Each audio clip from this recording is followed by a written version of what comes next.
Hello, and welcome back to the Woke-ademia podcast. Today, I'm very happy to be joined by Johnny Butler. He's one of our most distinguished professors here at the McCombs School of Business at the University of Texas at Austin. He's the J. Marion West Chair for Constructive Capitalism in the Graduate School of Business, and he teaches in the management department along with a number of other places at the university. He's, like I said, he's one of our best, and he's here to talk to us a little bit about critical race theory and how it interacts with some aspects of business and entrepreneurship. Thanks so much for joining us. Happy to be here, Professor, and you've been doing a good job, and I'm happy to talk about my research. And basically, I see the critical race theory as a methodological kind of issue. That is, how do you study stuff?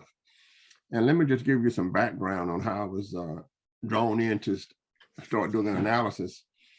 I'm with Bob Woodson of the Woodson Center, and we sort of took on 1619 because we felt that America might have been birthed, right, when slavery was here, but it didn't give the entire story of America and what Black Americans have done since the inception of the country.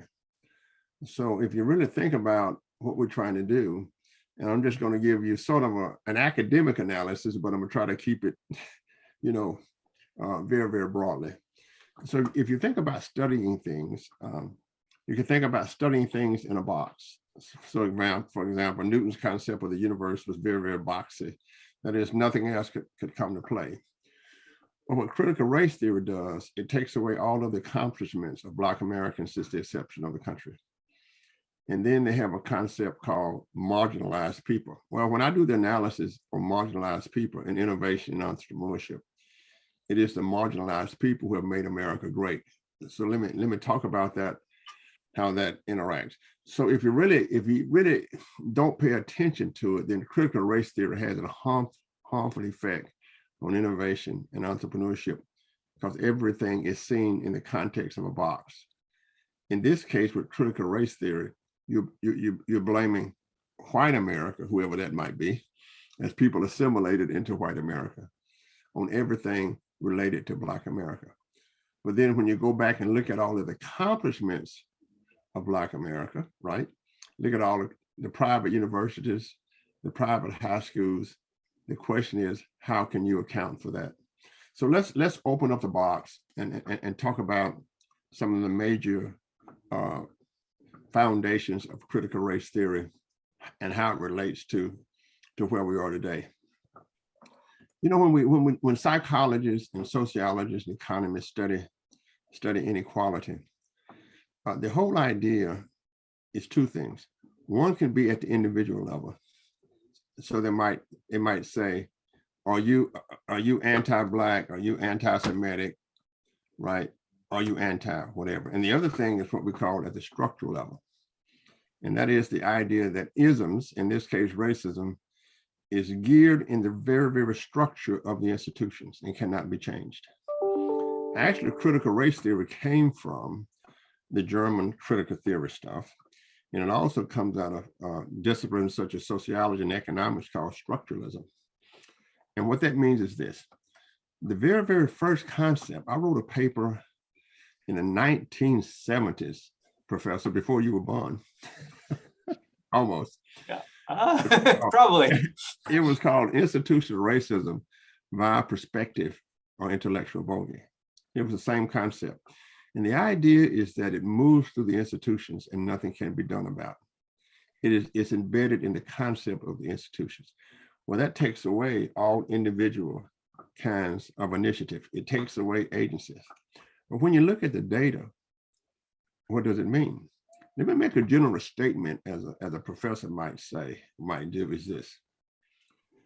When groups react in a certain kind of way against isms, in this case, racism, the more prevalent the racism was in America, the better off Blacks are now today.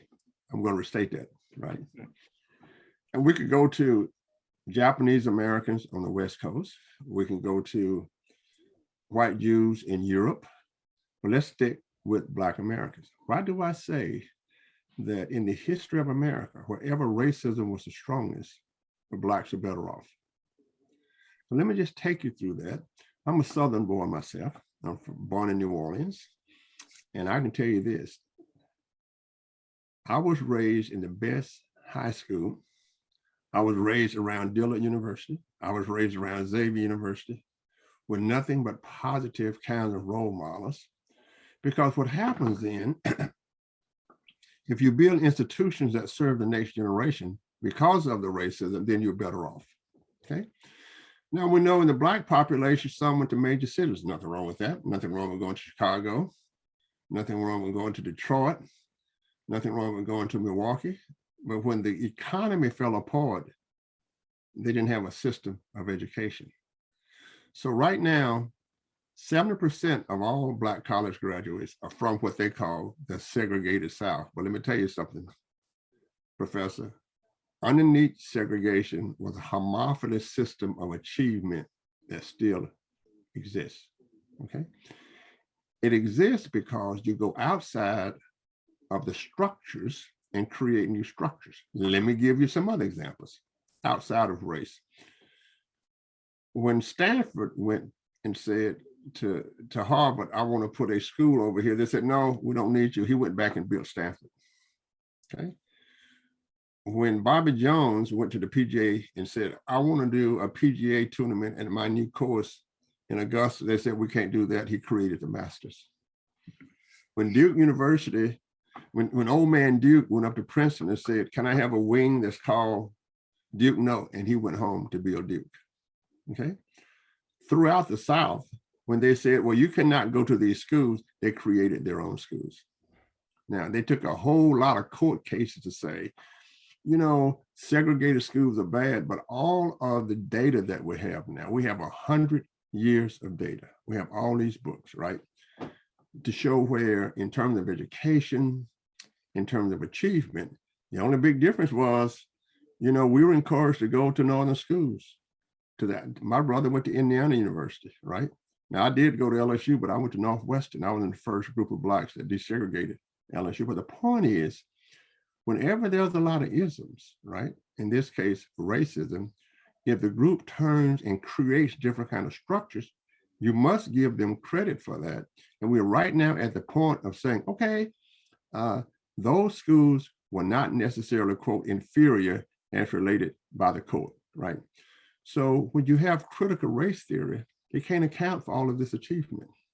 It is no way to account for all of the graduates that finished from Hampton University or Tougaloo University, right? Or Morehouse College, right? Or Dillard University or Xavier University. So if you concentrate on that, then what happens is you don't do anything for yourself and it takes away all of the agency. So you become just concentrating on what whites have done, what whites have done. Well, I can say this, Professor, and I've never said this live before. By the time I was 18, I was looking down on most white Southerners, okay? Because I didn't care what color you were, right? I'm a fourth generation college graduate. I wanted to know in my territory, not your color, but what you have done. So critical race theory does a bad job of accounting for the success and marginalized people. Let's move away from black, white, right? In the European tradition, the most marginalized group is the Jewish group. They're also one of the most economically secure groups. If you look at the white Mormons, they ran them out of every city in America. They ended up in Salt Lake City and created one entrepreneur kind of activity, right? Very, very economically secure. They have a historical black college, but we call it BYU. It's called a historical Mormon college, right?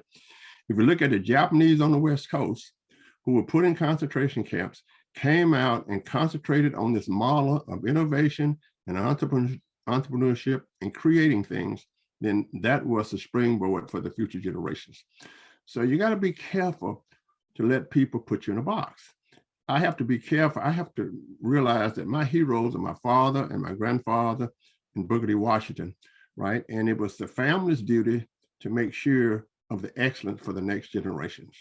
So the critical race theory does not take into account the things that people do, and they want to put everybody in a box. So if somebody was talking about, well, what's happened to the Chinese and the Indians? Well, you go to Silicon Valley, 50% of those companies are now Chinese and Indians, and they don't care what kind of box you try to put them in. So that's my story. How to do your calculus. It's about all this. Right. Yeah. So that's a really great perspective, because the critical race theorists talk a lot about the narratives, and they want to pitch this narrative of almost, I mean, I guess you would say is that they're promoting the narrative of failure, and you're bringing in data. It's like, that's not it. But and why are they so invested in this narrative of failure? Do you have any insight into what makes them want this so much? Well, first of all, the historical facts are wrong. Okay. Mm-hmm. So, for example, they might say that the American Revolution was fought because the British were afraid that Black soldiers would fight on the side of the British, and they wanted to preserve slavery. Well, by the time those decisions were made, and I have a book on that looks at organization science and Blacks in the military, right? Those decisions had already been made before the British offered. I mean, the war had already started under President Washington, before the British offered that kind of deal to Black. That is, if you fight on the side of the British, right, then we would give you your freedom. So the very, very premise of 1619 is wrong. It's also wrong because, as we say at the Woodson Center, just because the country was birthed and it had slavery cannot account for all of the achievement that has happened in the country. And it really can't account for everybody that's trying to make it to America to do great things, right? So there's a lot of places that were birthed with slavery, right? And there's not a lot of America. Right. You know, if we look at African immigration today and what they're doing in entrepreneurship and the education of their kids, by the way, the Igbo from Nigeria, one of the most educated groups in America and in Europe based on this model, right? So it is the flavor of today with no data. Mm-hmm. You have to have the data. As a matter of fact, I was looking at a video, somebody sent me a video that was done in Germany, not America, about the millions of Black Americans who are millionaires in America. Mm-hmm. Where critical race theory do not want to hear that, right? So what happens then, if the data are not there to support it, and if you go on and you cannot interpret history, right? And if you can't see change and how changes, right? And that's the problem that they have. The other thing they have is what I said earlier, right? When you react to racism and do the right thing, right? Then what happens is your kids have a better opportunity, right, of doing great things in America. So one of the things, you cannot get into a situation if there's hostility. People say, well, I don't want to go here because there's racial hostility. Well, get the hell out of there and let's do something else. Critical race theory would never say that. They would beat their heads up against a situation and would never change. For example, at our university, right, which is only 4% Blacks, if the perception is so bad, it is so racist, well then let's leave. Nothing wrong with that. It's a free country. Let's go to Rice. Let's go to, and we could all leave on one bus anyway. So my point is, I think that when they don't have the historical situation right, it becomes the flavor of the day. And remember, this has been very, very popular. And the other thing is you have to look at history. And when you look at history, you cannot destroy history, right? And all of this is related. We try to destroy history. We tried, we had honorable things happen in America where people believed in things, and we take down statues, and whereas in Germany they're trying to build statues to what they did to the Jewish population. So, Professor, whenever you have a bad conception of history, or whenever the flavor of the day, you can discuss things, but you gotta have the right data, and they don't want to listen to the right data. So what we did with 1776, we didn't say much about them. We just provided an alternative to all of the data. And this does sort of seem to spin them into this self-reinforcing loop where they don't know the facts, they don't know the history, and then they embrace this theory that's fairly explicitly anti-fact and anti-theory, like empirical work is oppressive, and the counter narratives need to be told whether they're true or not. So they almost glamorize it seems, not having the facts and not having the history. You're right. America is becoming a country of whiners. That is, everybody wants to be a minority. If we look at what's happening at our place of residence, I think it is very interesting as I enter my 48th year as a professor here. I think it's interesting to look at the white population and how it has metamorphed and not wanting to be white, but something else. I think it's interesting how behavior components have been compared to racial components. I think if we look at all the stuff on the LGBT stuff, and I want everybody listed. I want a list of the percentages that we have. I want to know how many white lesbians we have. I want to know how many white gay men we have. And if they're going to list the Black population in our institutional roles, I want that listed too, right? So my point is, all of these things are happening, and you must debate them. You cannot say that it is not good to do this. And with critical race theory, we just said, okay, here are the facts. And you can't say that the facts are not there, because the facts are there from the 1700s. Yeah, that's that so much. So much could be solved with data and facts if people would open up. But yeah, and so we have this, I don't know, it's like difficult conversation or challenging conversations on race or something that we're supposed to be doing. Have you I don't know how much attention you pay to the crazy emails you get from the University of Texas, but I try to read them. We're supposed to have these difficult conversations on race, and like what some of the suggested readings are practically, I don't remember exactly. It's like why you should shut up if you're not from a marginalized group about these topics. And they're like telling us we shouldn't even be involved in the conversation. But if these issues are so important, everyone should be debating them. Everyone should be bringing their facts, right? But here's the deal. I've never been marginalized. And I'm from Southern Louisiana. Okay. And here's the deal. We're almost 4% Blacks. Why are we worrying about the Black population? I mean, the probability of running into somebody Black at University of Texas. Oh, by the way, when the football team leaves, we might drop down to 3%. But my point is the probability of running into somebody Black at the University of Texas. What's the probability, right? It's very, very low. So I think we should stop talking about race and talk about all of the other white minorities that have been defined by the government. And let's have conversations on them. We do not need to have a conversation on race at the University of Texas because the percentages are so small.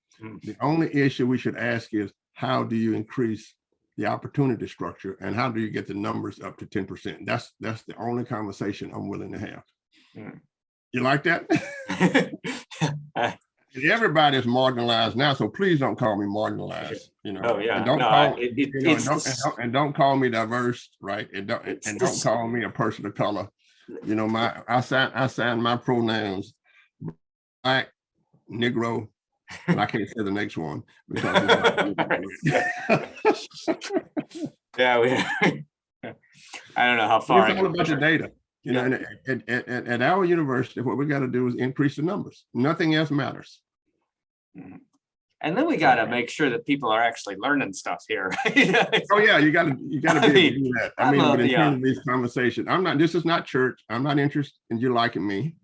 I'm interested in the opportunity. I'm interested in walking away. And I was one of the first to go to the to LSU Baton Rouge, and and I went to all the universities as a I played in the LSU band, and went to Alabama, Georgia, Tennessee, and I was interested in the opportunity. I was never about church, and nobody had to accept me. And of course, we created organizations like fraternities and sororities and other organizations so people could feel at home. Case closed. Yeah. So do you think we got any chance of putting ourselves back on the right track here, or are we just going to keep focusing on, because I see more and more the sort of stuff you're describing about the way they're thinking, it's coming into more and more syllabuses. The university, it's getting harder and harder to do anything but like teach classes that go over and over this stuff. Do we have an escape plan? I see two things. I see two trends that's happening, right? With the Black population, we had almost 3,000 Black people who accepted to Texas who didn't come. So Black parents are voting with their feet, right? Because they don't want their students, their children there. And the other thing is this. I think that the other trend is not being able to debate. When somebody say, if you are not from a marginalized group, when I tell you what, I'm Black and I've never been marginalized. right? And if I did, I came back better than you will ever be. Yeah, yeah, I got your CV up. You don't look so marginalized on your CV. No, no, I guess that's about right, you know. Yeah. And so I think it's important to get the data. You know what I mean? Mhm. And I'm willing to have conversations with the data, but I'm willing to have a conversation about what we teach and the opportunity structure. And my biggest issue now is with my students is them accepting what America is, our market economy, our capitalist economy, and getting people to understand what the country has really, really been about. The country is about opportunities. This is not church, right? And what we do is we have all kind of structures that allow people to, to do well. And, when you go to college, you're going to get people of like-mindedness to study with. And then you're going to finish and you're going to have lifetime friends. All of my lifetime friends from LSU or Southern Whites, we go to games together, we pull for the Tigers together, we call each other together. And nobody said to us in college, you have to like each other. Well, I walked on the basketball team too. We played basketball together, we played in a band together, we lived together, and we got to know each other through interaction. Because I could not take a course to tell me, all right, Richard Laurie is from Alabama, so you got to like him. Well, that's a shot at what they call inclusion. I don't know what that means. I have no sense of what that means. I'm pretty sure inclusion means you're supposed to fire people who don't agree with critical race theory, but yeah, that seems to be where they're going with that definition. Well, we lie, but it can get that way when we have to scrub people unless if they, I don't know what diversity means. I know what equal opportunity means, but we're in a situation where, what is it? To me, it's opportunity means numbers. You count the numbers. How many people do you have? That's the opportunity, right? I have no idea of what diverse means because they're not counting these diverse groups. I don't know how many gay people we have on campus. It is not in our institutional roles.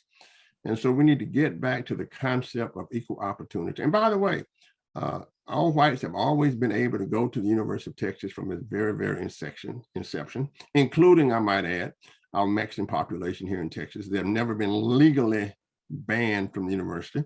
They made great contributions in the 1800s. They made great contribution to our national championship football team during the days of segregation. And so it's important to get back, Professor, to equal opportunity. And that means teaching and opportunity. Yes.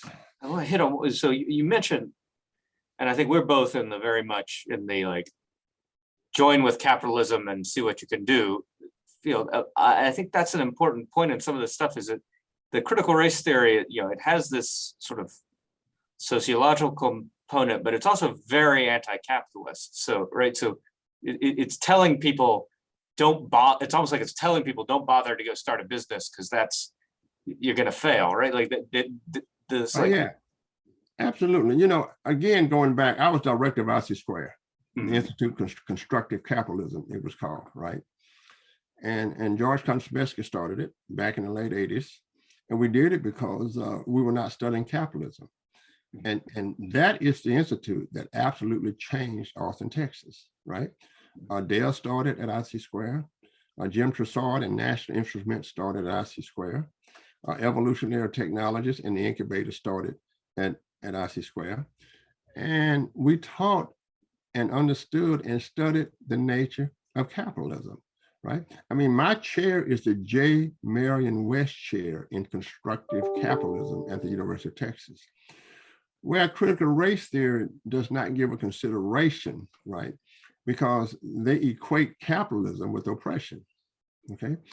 But I cannot think of another system that takes individual behavior and rewards that individual behavior.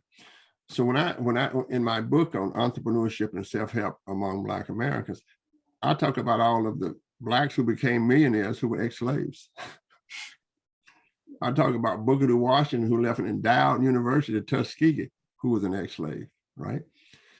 And I talk about all of these patterns and how they built communities. Well, without market economies, right, without capitalism, that's what the country has always been based on. And so what they do is they equate capitalism with the whole idea of slavery. They equate capitalism with these things, right? So what happened is capitalism moves, and I can go back to 2000 BC and tell you about the beginning of capitalism. It was based on the relationship between technological change, job creation, and wealth creation. So you're exactly right. The university has to embrace, right, modern economics, and the university has to teach its students what the type of system that we have and move forward. Now, remember when I was in college, they had something called the hippies. They were really, really bad on this issue, right? You don't remember the hippies. But I'm pretty sure I'm surrounded by what the hippies grew up, and now they're now I can't turn around without hitting some. The hippies made it through, but we have to, as faculty members, we have to be diligent on market economies, and I teach the entrepreneurship courses, and John Mackey has a Whole Foods, who's a philosophy major here at Texas, has a great book on conscious capitalism, right? We read that in my classes and talk about that, but you're exactly right. You can't have generations of Americans not understanding where job creation and wealth creation and opportunities come from. It does not come from Washington, D.C.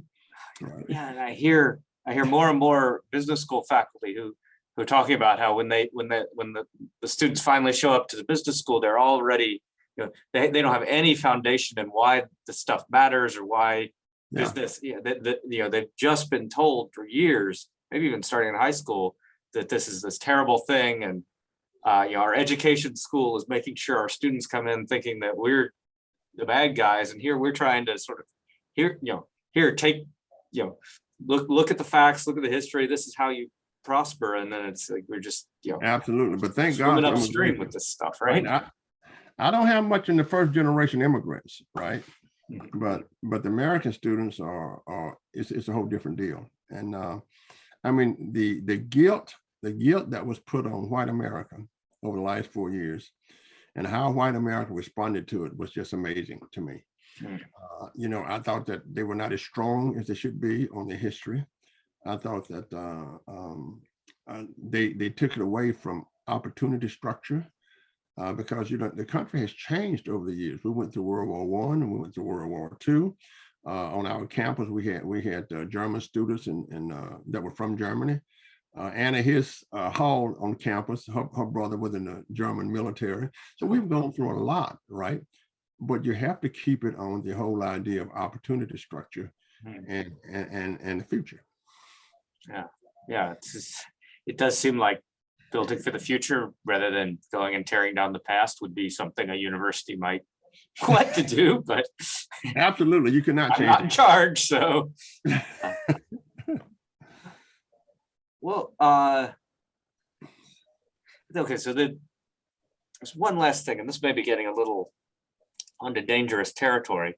If you do look at the facts, and if you do look at the data, I think, and this is not an area I'm an expert in, but I think you are, we see this sort of convergence of, these marginalized groups with everyone else coming up at some point, and then we start to see breakdown and, some separation, then just this general decline and a lot of sort of, and it's not, it's a bit maybe a rewidening, but also a sort of collapse of all sort of working class things on sort of things like intact families and things like that. Do you see any relation to the growth of CRT and the sort of unwinding of some of this progress? Absolutely. So what happens is this, right? You have to know your history. That is, every group has a history, and that's absolutely fine, right? And so as there's achievement in history, right, especially by past generations, the question becomes, how do you pass down the value structure? So what you're saying is you're seeing a breakdown in the highest economic structures, right, of America, right? You see, it looks like to me they're really willing to talk about that, while everybody else is trying to come to America and let's say uplift themselves, right? So it might be that once they reach a certain point in time in history, they begin to think about things, but you have to really understand that it's okay to think about things. It's okay to debate things, right? So if you look at where it really is, for example, I don't know why you're debating it and teaching it in all white schools. I mean, you know, people say, I said, what's the percentage of blacks you have? Well, why are you talking about it, right? But remember, to me, it's also a methodology. But you're right. When you look at the methodology, let's look at it like this. Since America, the first generation comes to do great things. The second generation is sent to college. The third generation struggles. And the fourth generation, right, kind of falls apart. I think that's what you're saying. I think there's data. There are data to show that. But in terms of the ideology, and I don't think enough time has not passed to us to actually put the numbers to it. But certainly it is coming from, it looks like, the upper echelons, quote unquote, of the population. I think that's what you're asking. Right. Well, thank you so much for coming on. I really appreciate your time, and this was a stimulating conversation. I hope we can continue to have it. So, thank you very much, and hook 'em horns. I hope to see you soon.